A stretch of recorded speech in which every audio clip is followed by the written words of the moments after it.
If you're over 70 and living with diabetes, there's a quiet frustration many people don't talk about. You follow the diet advice. You take the medication. You try to be careful. And yet, your blood sugar still feels unpredictable. Some mornings it's high for no clear reason. Other days you feel shaky, tired, or foggy even when you did everything right. What's rarely explained is this. After 70, diabetes stops behaving the way it did in your 50s or 60s. Your muscles respond differently to insulin. Your liver releases sugar more aggressively overnight. Your nerves and circulation change how glucose is absorbed and used. And that means strategies that once worked can quietly fail, without warning.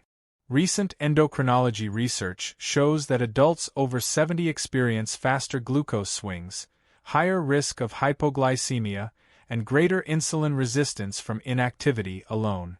In fact, one overlooked daily habit now plays a bigger role in blood sugar control than diet timing or even medication adjustments for many seniors.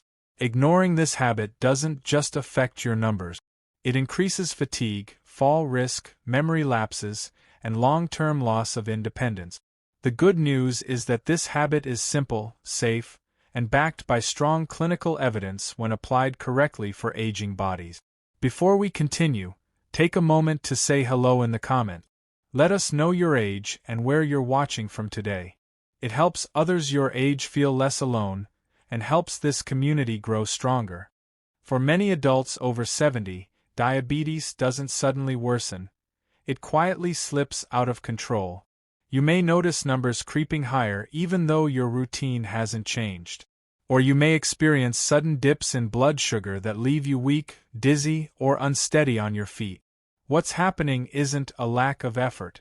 It's a shift in how the aging body handles glucose. After 70, muscle mass naturally declines, a process known as sarcopenia. This matters because muscle is one of the body's primary tools for absorbing glucose from the bloodstream. With less muscle available, sugar lingers longer in the blood, even when insulin is present. That's one reason fasting glucose numbers often rise with age, despite careful eating. At the same time, insulin sensitivity decreases. Your cells don't respond as efficiently as they once did, meaning insulin, whether produced by your body or injected, has to work harder to do the same job. Add to that a liver that becomes more active overnight, releasing stored glucose into the bloodstream, and you begin to see why morning readings can be stubbornly high. There's also the nervous system to consider. Aging affects the autonomic nerves that help regulate blood sugar balance. This can dull early warning signs of low blood sugar, making hypoglycemia more dangerous after 70. What once felt like a manageable dip now becomes a serious fall risk or cognitive disruption. One geriatric endocrinologist summarized it clearly. In older adults, diabetes management fails not because of poor discipline, but because physiology has changed. That insight is critical. Too many seniors blame themselves when standard advice stops working.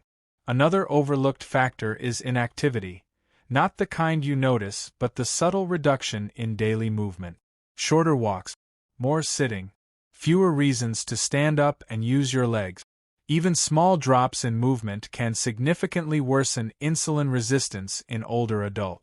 Research shows that prolonged sitting impairs glucose control more dramatically in seniors than in younger adults, even when total calorie intake remains stable. Medication timing and diet composition still matter, but they are no longer enough on their own. That's why some people feel trapped in a cycle of adjustments. Higher doses, stricter food rules, more finger pricks, without real stability. The foundation is missing. This hidden failure isn't a personal shortcoming.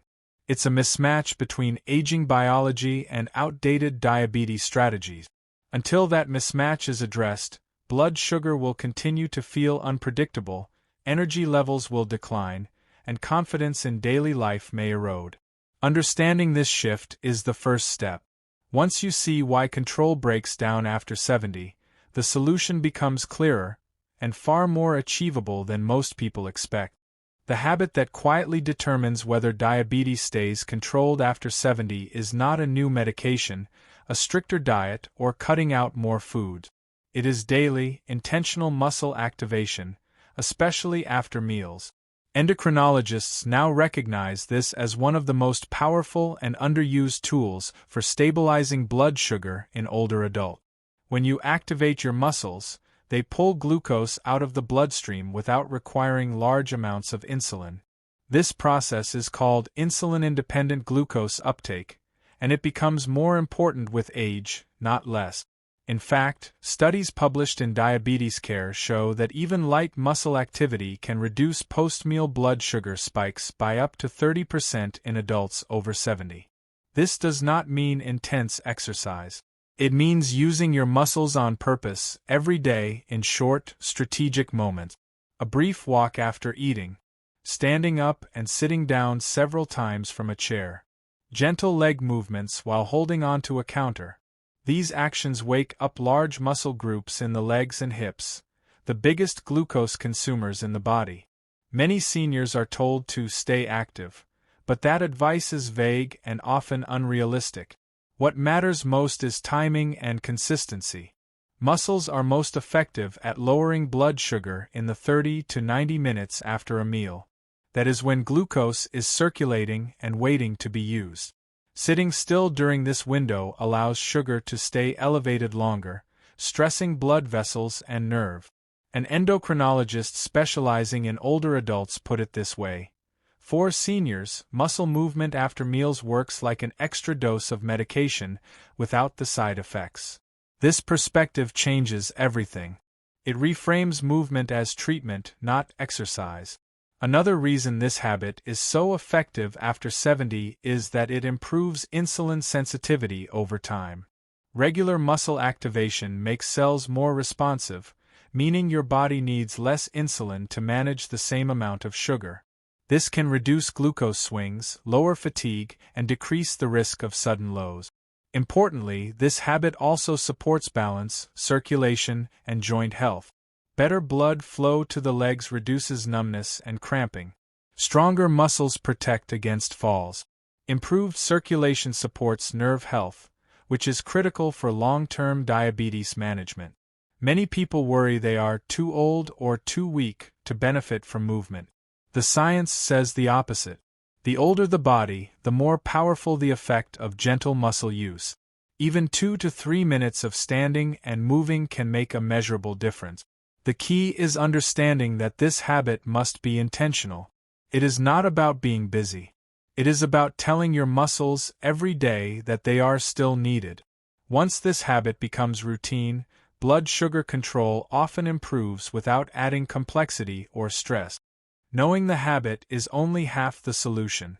The real transformation happens when it becomes part of your daily rhythm, safe, realistic, and tailored to how your body feels now, not how it felt years ago. The goal is not intensity. The goal is consistency without strain. Start with the most reliable window, after meals. Within 30 to 60 minutes of eating, stand up and activate your legs for just 5 to 10 minutes. This could be a slow walk down the hallway, marching gently in place while holding a chair, or repeated sit-to-stand movements from a sturdy seat. If balance is a concern, keep one hand on a counter or wall. The muscles in your thighs and hips do most of the glucose work, even at low effort. A common mistake is doing too much at once. Pushing hard can raise stress hormones like cortisol, which actually increases blood sugar. If you feel breathless, shaky, or sore the next day, scale back. This habit should feel doable every day, not like a workout you need to recover from. Another mistake is skipping movement on good-numbered days. Consistency matters more than perfection.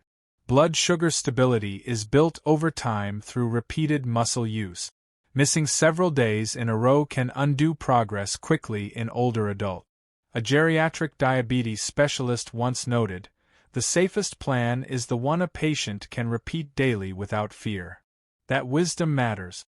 Fear of falling, pain, or exhaustion stops many seniors from moving at all. Simple modifications make the habit sustainable. If walking is difficult, Seated leg extensions or gentle heel raises while holding onto a chair still activate key muscles. If neuropathy is present, slower movements with supportive footwear reduce risk. Pay attention to warning signs. If movement causes chest discomfort, unusual shortness of breath, or dizziness that does not resolve with rest, stop and consult a healthcare professional. These are not reasons to abandon the habit, but signals to adjust it safely. Over time, this daily muscle activation does more than lower glucose. It improves confidence. It makes standing up easier. It reduces stiffness and supports independence. Many seniors report better sleep and steadier energy because blood sugar swings become less dramatic. The long-term benefit is control without obsession. Fewer extreme highs. Fewer scary lows. Less anxiety around meals. This habit works quietly in the background, supporting your body the way it needs now. Now, we want to hear from you. Which daily activity related to managing your blood sugar has become harder lately? Is it walking after meals, standing up from a chair, or keeping your energy steady throughout the day? If you're over 60, when did you first notice that your diabetes felt harder to control than it used to be? Share with us your experiences and opinions in the comments below. We love to hear them. Thanks for watching.